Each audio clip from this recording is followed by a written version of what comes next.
Well, good morning. Thank you to the Tamarisk Fellowship for the opportunity to speak this morning. Can everyone hear me? No? Try that. Is that a little bit better? All right. There's a reason for microphones. So, as I was introduced, I'm Cameron Douglas. I'm a graduate student in Wisconsin and Colorado State University. And today I'm going to be discussing my dissertation research on the impact of various methods for removing and controlling tamarisk. And I apologize in advance, a lot of my talk is going to rely on data. That's sort of the first of graduate students, that's our job, so we like to try to make use of the data that we put a lot of effort into generating. So, many of you are well aware of the fact that despite our best intentions, often in the field what we have when we remove a very dominant invasive species such as tamarisk, and in this case, this was tamarisk removal that was done at Ordway, the epicenter of Russian knapweed in the States. And so in this case, they went in with a hydrax, removed a very large infestation of tamarisk. And what we were left with 1 to 2 years after the treatment was a very, very nice stand of Russian knapweed.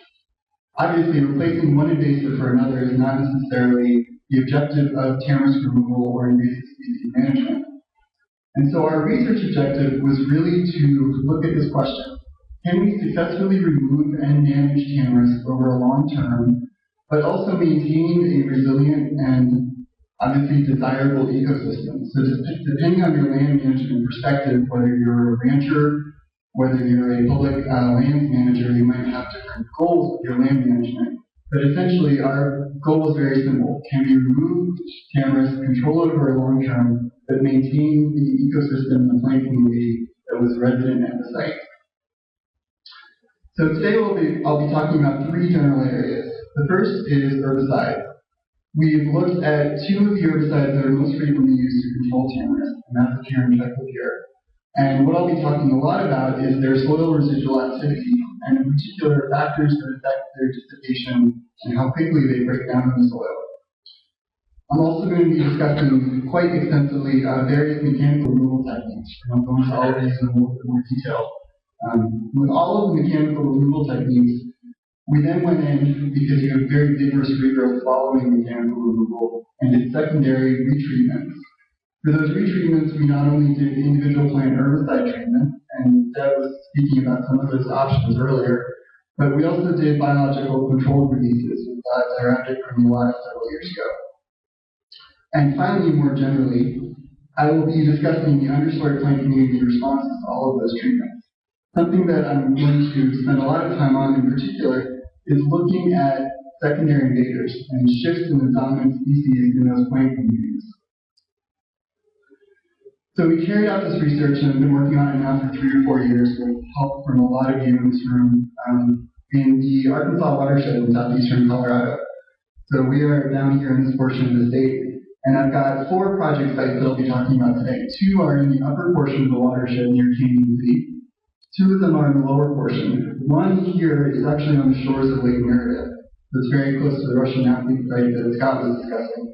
And our last site is down here in La Junta, right on the floodplain of the river. Luckily enough, I began this project in 2009 when there was lots and lots of moisture. Unfortunately, the last 2 years have been some of the drier years on record. So I've actually seen about a 60% reduction in annual precipitation over the 2 years of the study, which is not necessarily obviously what we wanted to have happen. This not only obviously affects the capacity of sites for plant species recruitment and community redevelopment, but it also has a significant effect on herbicide dissipation. So that's something I'll discuss shortly. So I'm sure many of you are familiar with these methods, but I just wanted to give a quick overview of the specific methods that we were actually comparing. We were looking at 2 products, Imazapyr and Triclopyr, and you'll hear me referring to the active ingredients, but you've heard some of the actual product names mentioned today. So Imazapyr goes by the product names of Habitat, Arsenal, Powerline. It is completely non-selective, and it tends to have a relatively long-lived soil residual activity, depending on soil type and characteristics, obviously. However, it's one of the cheaper and more reliable herbicidal options out there. So it's very widely used, especially with aerial helicopter applications, which is what the picture depicts. Triclopyr is another very frequently used herbicide, as we've heard about already.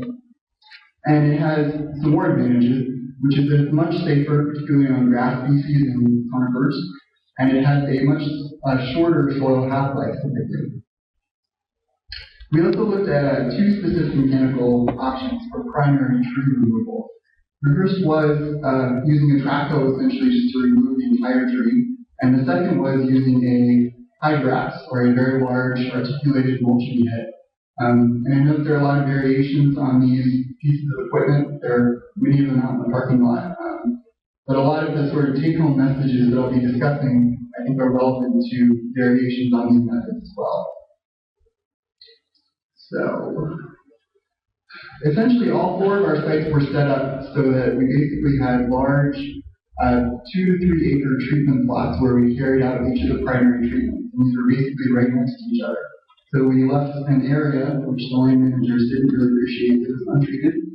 But then we also had an adjacent area where we sprayed it with a helicopter, then another adjacent area where we went in with a hydrax and mulched it, and another area where we went in with the track hoe and just dug up all the trees. So essentially all of these primary treatment plots were next to each other. And what we found generally was sort of what we expected. Our aerial Imazapyr applications significantly reduce and control Tamarisk over long term. You have 95 to 100% control over several years after application. We saw very variable results, I think, with mechanical removal. Essentially what we saw with the tree removal is that if the soil is friable enough that you can actually remove the entire root crown, you have very good control of Tamarisk over long term. With mulching, however, because you're not digging up that root crown, the trees resprout very vigorously, and so essentially you don't really change the number of trees at that site at all. With both mechanical methods, as long as you leave any of those root fragments in the ground, they resprout very, very vigorously, unfortunately. And so the resprouts here that we're discussing are probably about 4 feet tall, and it was a perfect, nice green carpet of resprouts. So just to reiterate, and essentially what we saw was that immediately the first year after treatment, so all these treatments were done in 2009, first year after treatment, with the excavation, we had a very significant reduction in the number of Tamarisk trees. With hydrax and mulching, we did not really negatively affect tree numbers. But then we wanted to look at the follow-up treatments, the secondary treatments. And so starting down here with the track hoe, the trees where we released beetles in 2009 and in 2010, we actually saw an increase in the following year in the tree numbers. So essentially the beetles didn't do a very good job on the excavated trees for some reason. And the excavated trees where we tried to go in and do foliar applications of Imazapyr also didn't work very well. And I have to admit that a lot of this was user error, in that when we did the retreatments of the excavated trees, the trees were so small, in fact most of them were just single twigs, that they were much more difficult to see and completely do all the necessary applications. So I think this lack of control with the follow-up Imazapyr treatments is probably just due to difficulties in seeing and treating those trees. The picture with a follow-up after the mulching was much better. Essentially what we saw with both the Triclopyr basal bark retreatment and the Imazapyr foliar retreatment was that we had almost 100% control of all the trees. So essentially we had 2 herbicidal retreatment options where we had great control, which was a very good result. We also actually, with the Diorhabda businesses, and that's this brown bar here, had almost a 50% reduction within 1 year of the number of living trees. So that's a pretty neat result, and Andrew Martin was pretty excited about that. So there appears to be a very synergistic opportunity with mulching, resprouts, and the reuse of beetles. Beetles really appear to like that really healthy and apparently tasty regrowth.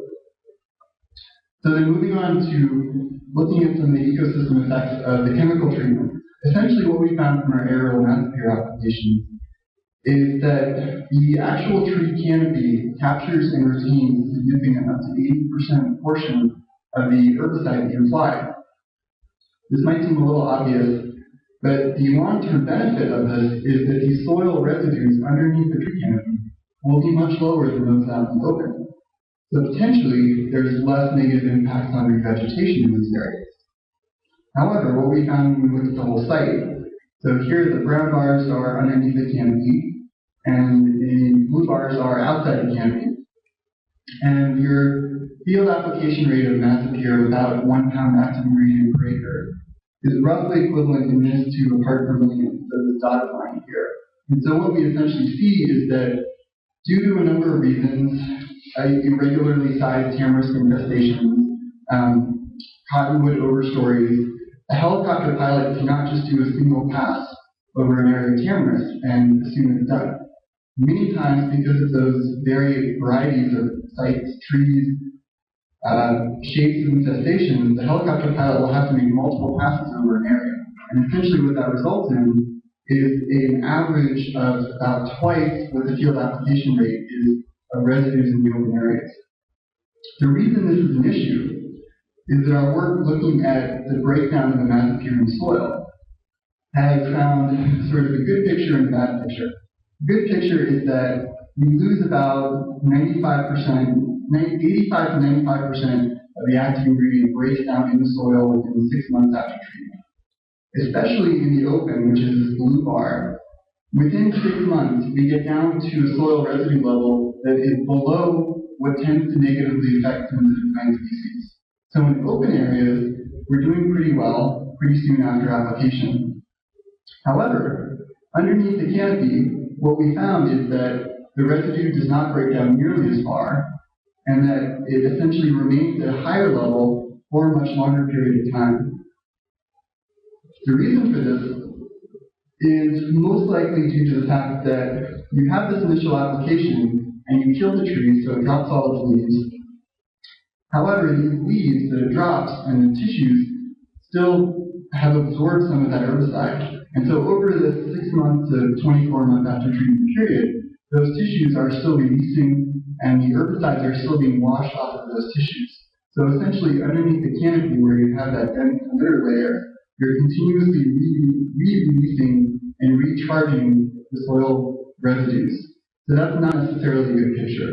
So underneath the canopy, you're looking at having to wait a longer time until species can really regenerate very well. The take-home picture from this really is that you can't look at a site where you've aerated and sprayed as a homogeneous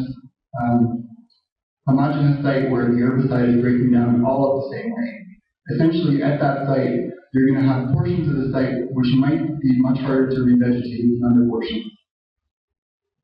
So we also wanted to look at Triclopyr breakdown and compare the two products.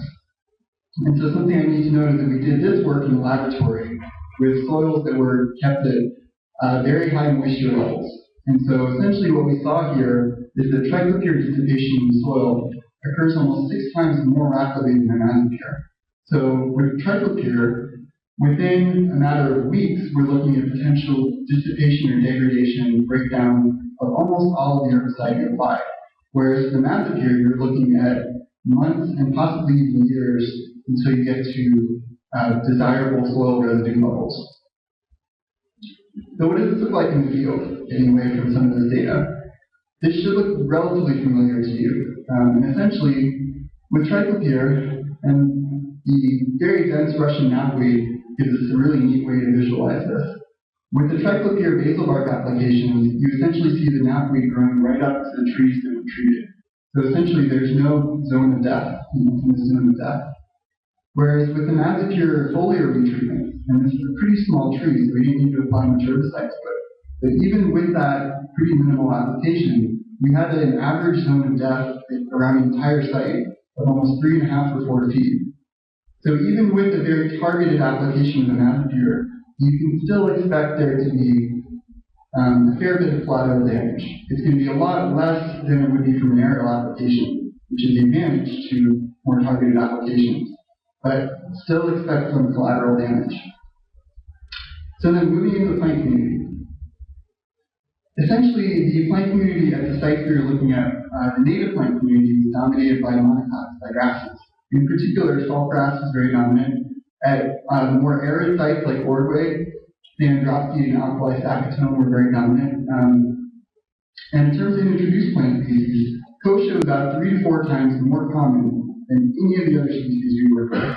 So I'm going to talk quite a bit about Kochia.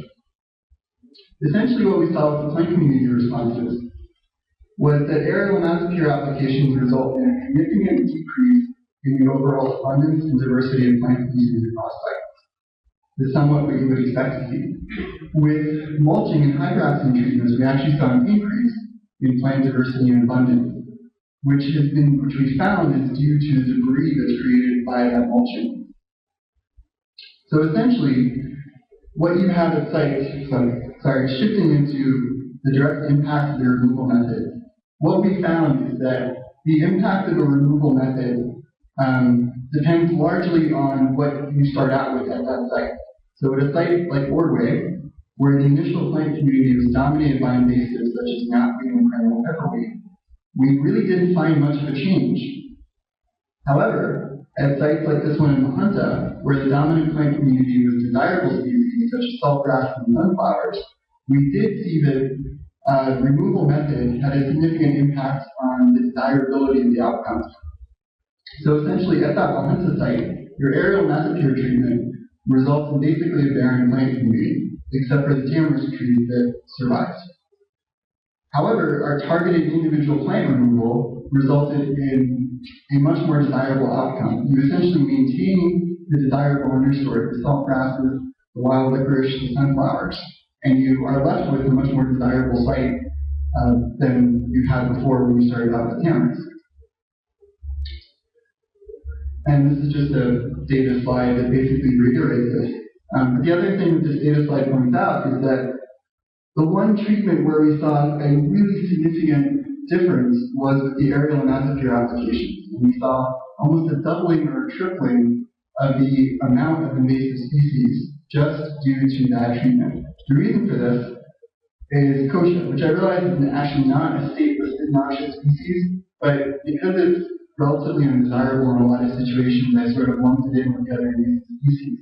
But essentially what you see with the aerial Imazapyr applications is a direct, at least twofold increase in Kochia stands. The reason for this is that unfortunately, much of the Kochia we have in Colorado is resistant to the type of herbicide, Imazapyr, or that class of herbicide, that is used to treat tamarisk.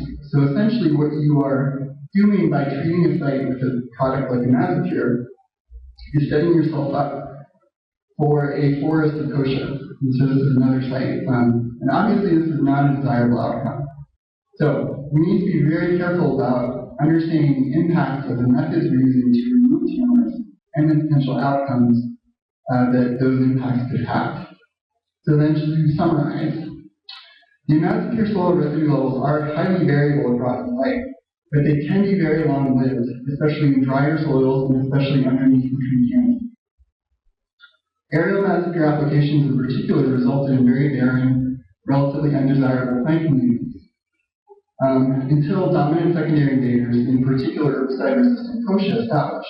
Going back to what Scott was saying 30 minutes ago, though, Kochia is another species that we know how to control, and can control relatively easily and relatively effectively and cheaply. So this, I don't mean this to be a doom and gloom story. Even if you're left with essentially this, it's relatively easy and cheap to go in and retreat this Kochia, and then begin your restoration, begin your re-vegetation. So it's not sort of a final story. And then finally, mechanical tree removal followed by more targeted individual plant herbicide applications resulted in a much better outcome. You essentially maintain the plant community you start off with, which, if it's a good plant community to begin with, is a very good outcome at the end of the day. So at the end of the day, it really is possible to sustainably manage tamarisk and maintain or even promote a desirable plant understory, depending on if you have that desirable understory to begin with. If not, then you obviously need to look at supplementary restoration activities or more active seeding efforts. And so with that, I wanted to particularly thank the organizations that funded this work, Colorado State University, the Park Service, and Dental Ford National Historic Site in particular, and mostly the Colorado Water Conservation Board. Thank you for your time and attention.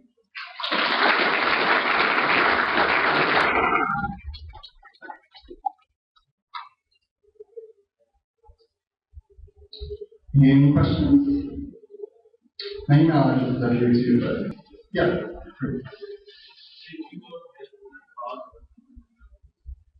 So the question was if we looked at the cost of the different methods.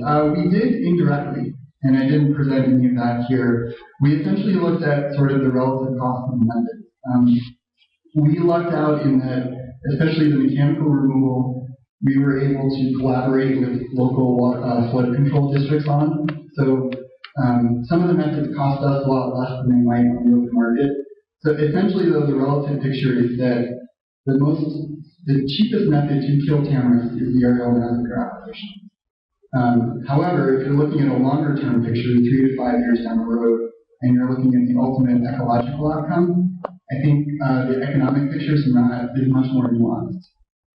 So I think there's sort of a short-term cost-benefit analysis, and there's a long-term cost-benefit analysis, and it sort of depends on what you're looking at the outcome being too. I think we discussed that more. Or just a comment, that was a good presentation. Thank you for that. You mentioned on the mechanical treatment, where you're not tearing up the root crown, you get a lot of sprouting.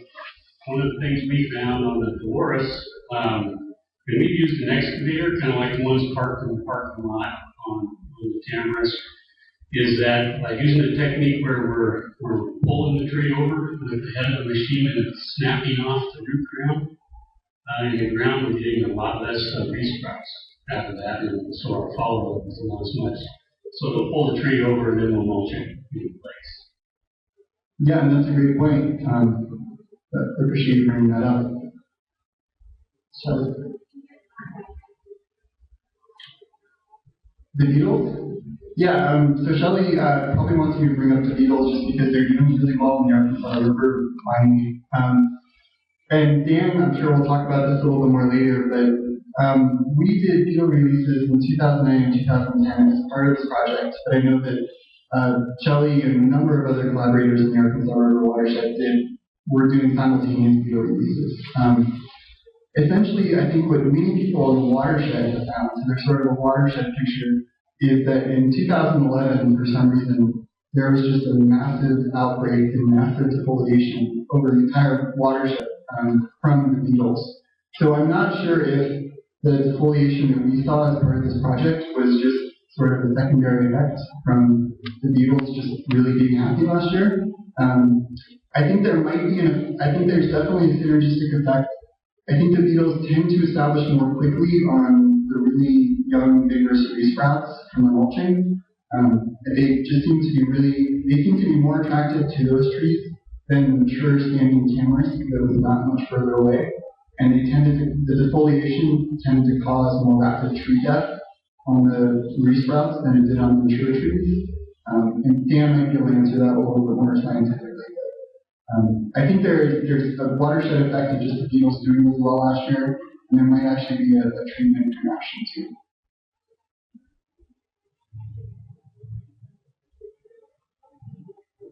Hisham from University, actually it's two questions combined in one. First, I just wanted to know what kind of methods that you use to measure the vegetation response. And second, is there any risk of both domestic and wildlife animals from grazing the Kochia after it has been separated by Invasive? We know that Kochia, I think it has high palatability, it's not like the duckweed, and it can be grazed by both, for instance, cows or even wildlife. So, as you know, this might risk the domestic animals, and I'm just curious if you have any information on that. Thanks. Sure. So in response to the first question, which was wondering the vegetation monitoring techniques that we used essentially circular nested sampling plots, where we were looking at both responses over a very small 1 meter scale, and also responses over a larger 85 meter scale. And so we were measuring both changes in plant numbers, plant densities, stem numbers for each species, but then we were also looking more broadly at community changes over the larger scale. Maybe we've done a lot of work looking at that, so I'd be interested in talking to you about that. So in response to the second question, which was could there potentially be negative effects from essentially managing your kochia? And I know that kochia is a little bit of a contentious issue to bring up in some portions of Colorado because it is seen by many ranchers as being essentially a desirable grazing species. Or I'm sure grasses would be more desirable, but in the absence of grasses, kochia, at least at a relatively young stage, from what I am aware of, it can be very palatable to cattle. They like it. It can be very nutritious. And so I think that, again, it probably goes back to your management goal. I think that if you're a rancher and you were looking at trying to maintain a plant community that could sustain your cattle herd, kochia management might not be a very significant priority for you. And you could actually look at managing your kochia for cattle grazing, mow it, for example.